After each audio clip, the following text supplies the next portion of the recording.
반갑습니다. 10월 6일 수요일 큐티 스케치 시간입니다. 오늘 본문은 욥기 3장 11절부터 26절까지의 말씀입니다.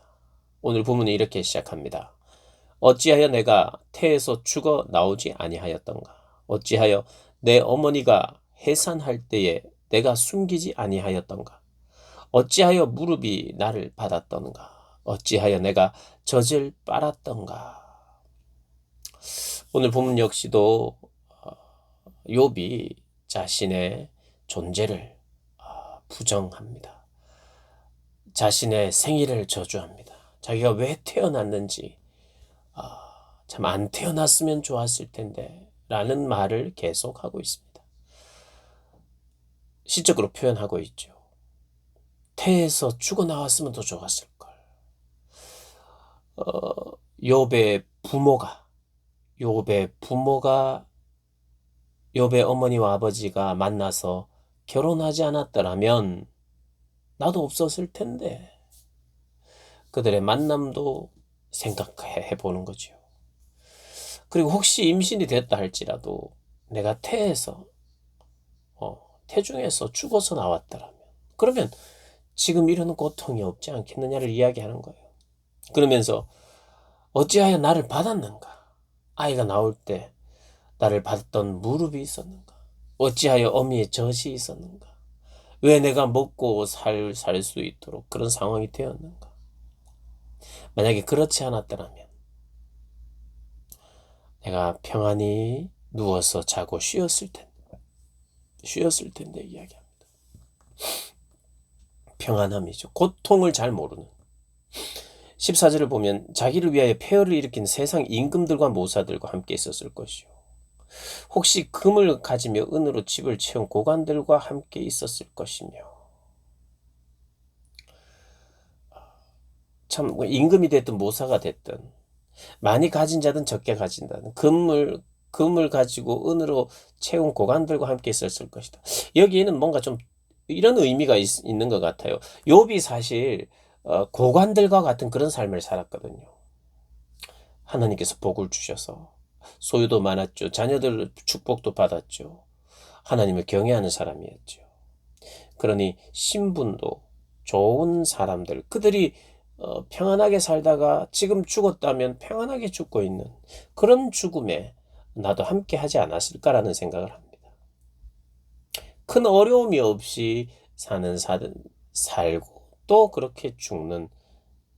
그리고 또 여기 17절, 18절, 19절 읽어보면 무슨 작은 자나 큰 자나 함께 있으려 종이 상전에게 놓이느니라 하면서 이 죽음은 나에게 안식을 줄 텐데라는 그런 의미들.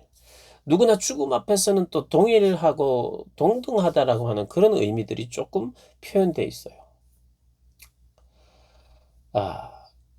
어제도 말씀드렸습니다만 욥은 한 번도 생각 안 해본 관점을 지금 가지기 시작합니다.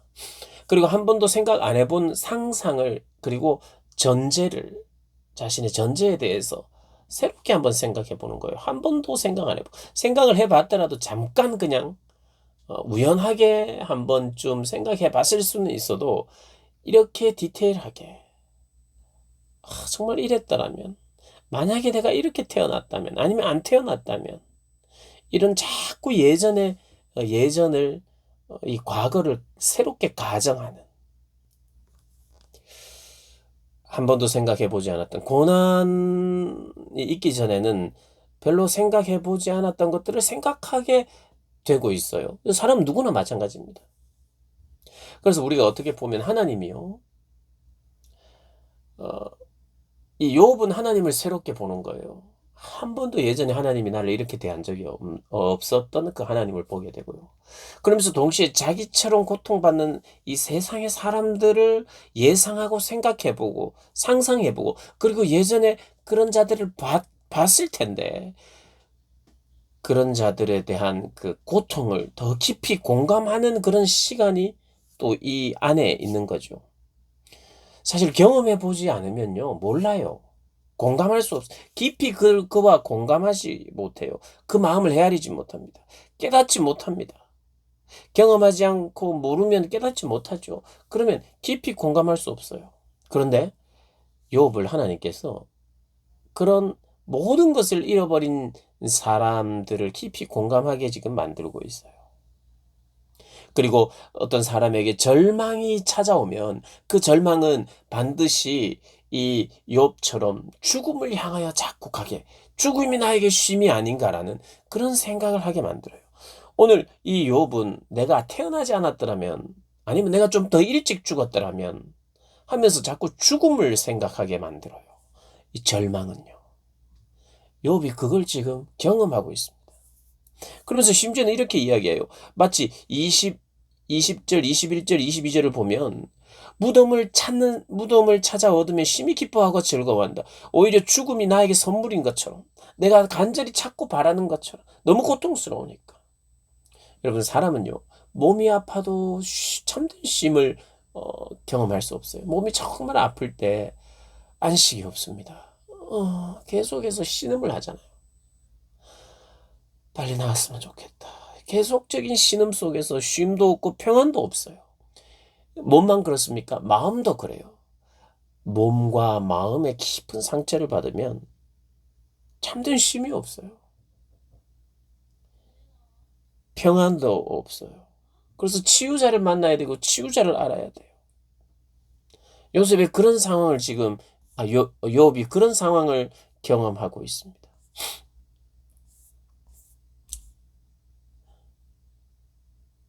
그런데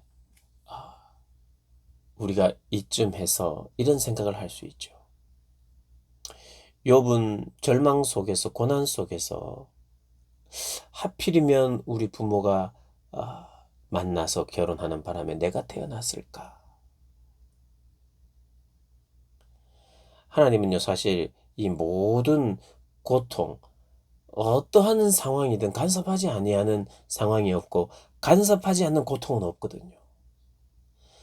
하나님이 우리와 함께 하신다는 것은 우리의 고통도 감각하세요. 우리의 어려움과 아픔도 그대로 감각하시는 거예요. 그리고 그 고통을 하나님이 허락하시고 간섭하시고 주장하시고, 그래서 나에게 관점을 열기 시작합니다. 사실 오늘 욥기 전체 안에는 한 번도 욥이 하나님에 대해서, 세상에 대해서, 친구에 대해서, 그 어떤 것에 대해서 생각해 보지 않았던, 만약에 생각했더라도 피상적으로 생각했던 그것을 굉장히 깊이 생각합니다. 세상을 조금 더 넓게 보고 달리 보고 깊게 보는, 어떻게 그가 깊어지고 넓어지느냐? 하나님이 허락하신 고통 때문입니다. 고난 때문에. 여러분, 깊어진다는 게 뭐예요? 넓어진다는 게 뭡니까? 욥이 이런 고통 전에는 사실은 어, 어떤 불행이나 이런 것이 찾아오지 않기를 바라면서 순종하면서 살았어요. 그래서 자기 자녀들에게도 혹시라도 안 좋은 일이 생기지 않도록 그들이 모여서 함께 생일을 파티를 하고 그 자녀들끼리 모인 이야기를 듣고 나면 1장에 나오죠. 그들을 위해서, 그들 한 사람 한 사람 위해서 번제를 드렸대요. 그들에게 불행이 닥치지 않도록. 그렇게 조심조심한 부분도 있는 거예요. 순종하며 모든 것이 괜찮았는데. 순종하는 사람, 하나님이 주신 복만 경험하는 거예요. 복만. 어떤 감사도 있었을 터이고 예배도 이렇게 잘 드렸어요. 모범적인 사람이죠. 근데 그것만 경험한 거예요. 그리고 악인들이나 죄인들이나 그들이 같은 그런 고통을 당하지 않기 위해서 더 번제까지 드리면서 살았어요. 이런 불행은 우리 집에는 없기를 원했는데 오늘 보니까 25절에 이런 말이 나옵니다. 내가 두려워하는 그것이 내게 임하고 내가 무서워하는 그것이 내 몸에 미쳤구나. 예전에 경험해보지 못했던, 그러나 혹시 이런 일이 생기면 정말 안 될 텐데 하는 그 일이 생겨버렸어요. 그러한 일이 없기를 바랬던 그 일들이 자녀에게 닥쳤고 자녀가 다 죽었죠. 세상 사람들이 겪는 어려움들을 실제로 본인이 겪습니다. 그런데 죄와 무관하게 겪어요. 하나님 왜 이렇습니까? 라고 하는 이런 질문이 분명히 주를 이룹니다. 하나님 왜 이렇습니까? 그런데 하나님을 알아갈 뿐만 아니라 하나님이 허락하신 이 세상에서 일어나는 일들과 그들의 마음들도 하나님 보게 하시는 거예요. 넓혀주시죠. 여러분, 우리가 신앙이 좋아진다는 것은 오직 하나님만 알아감으로 인한 그런 신앙이라기보다, 물론 결론은 그래요. 하나님이 설명하기 시작하는데 우리가 너무 많은 것을 모르고 있습니다. 하나님의 이 창조 세계에 대해서.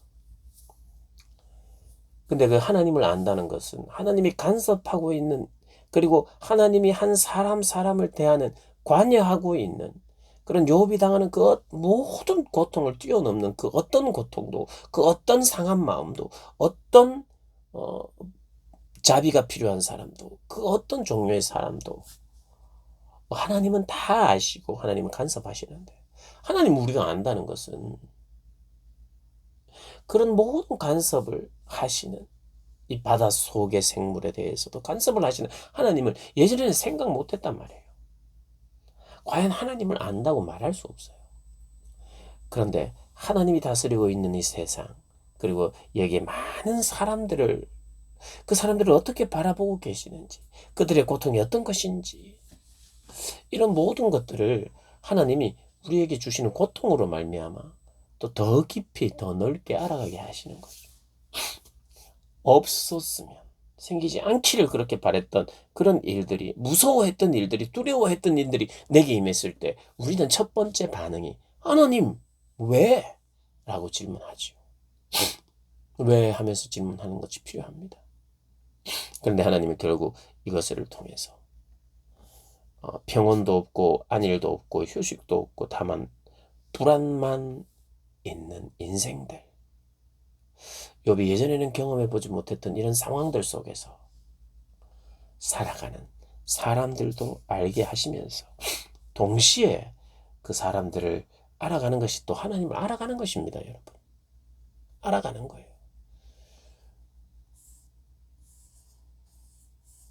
그러면서 우리로 하여금 하나님이 꼭 필요해서 나를 태어나게 하셨어요. 여러분, 우리는 여러 다양한 사람들이 있습니다. 요즘 같은 시대는 이혼하는 사람들이 많아져요. 그럼 그 자녀들은 생각하는 거예요. 왜 저 부모님들이 만나서 나를 낳고 이혼을 하셨을까? 그 책임을 부모에게 돌리기도 하고 원망을 하기도 합니다. 여러분, 그리고 실제로 부모의 책임이기도 하고, 아니면 정말 피치 못해서 그렇게 되기도 해요. 그러나 자녀들이 생각했을 때 그게 너무나도 큰 데미지죠. 그런데 그럼에도 불구하고 때로는 부모님들이 너무 자녀가 어린 나이에 빨리 돌아가시는 경우, 왜 나 혼자 내버려 두셨나 하는 그런 하나님에 대한 생각을 할 수 있을 때, 그러나 우리가 그럼에도 불구하고 한번 생각을 한번 바꾸어 보면, 욥이 우리 부모가 만나서 나를 낳지 않았더라면, 내가 태어나지 않았더라면, 그 안에서 죽었더라면 더 좋았을 거리라고 생각하는 이런 한탄을 바꾸어 말하면, 내가 태어나자마자 부모가 다 돌아가셨다든지, 아니면 어떤 내가 중요한 사춘기에 이혼하셨다든지, 나의 존재는 뭔가? 왜 부모님은 나를 이렇게 했는가? 라는 그런 한탄을 할 수 있지만, 반대로 그럼에도 불구하고 나를 있게 하시는 분이 부모가 아니라 하나님이신 것을 기억할 수 있죠. 그럼에도 불구하고, 고아임에도 불구하고, 이혼을 하셨음에도 불구하고, 또 너무 일찍 돌아가셨음에도 불구하고 나를 여기에 있게 하신 분이 하나님이시면, 그 하나님은 나를 향한 선한 계획도 있다는 것을 오히려 우리가 믿어야 하죠. 욥기를 통해서 우리에게 적어도 허락하신 모든 상황은요, 하나님이 간섭하고 계시다는 것을 반드시 믿어야 돼요. 간섭하고 계시는 그분은 선한 분이에요. 그래서 간섭하고 계시는 분이 선하십니다. 저는 선한 분을 의지합니다. 라고 고백하는 가운데에 더 넓게 하나님과 세상도 알고 더 깊게 알아가는 그런 것을 통해서 결국은 어떻게 하느냐. 하나님을 더 잘 섬기고 타인들을 더 잘 섬기는. 욥은 타인들에 대한 시각을 더 많이 갖게 됐어요. 분명히. 오늘 우리가 그런 이야기들을 볼 수가 있습니다. 상상해 볼 수가 충분히 추측할 수 있어요. 임금들이 나오고 모사들이 나오고 금은을 가진 사람들, 그것으로 채운 사람들, 이런 사람들, 작은 자들, 큰 자들 이런 것을 이야기하면서 열거하는 것을 보면서 우리가 이 욥이 가지는 관점들이 더 넓어지고 있구나를 우리가 생각할 수 있죠. 우리에게 꼭 필요한 또 고난들, 우리의 연약과 죄로 말미암아 생긴 고난까지도 포함해서 우리에게 필요해서 허락하신 것인 줄 믿고 또 하나님이 더 깊은 깨달은 그 교훈을 주실 줄도 믿고 또 이것을 통해서 나를 정금같이 나오도록 하신 것을 믿고 오늘 그렇게 살아가시기를 주님의 이름으로 축복합니다.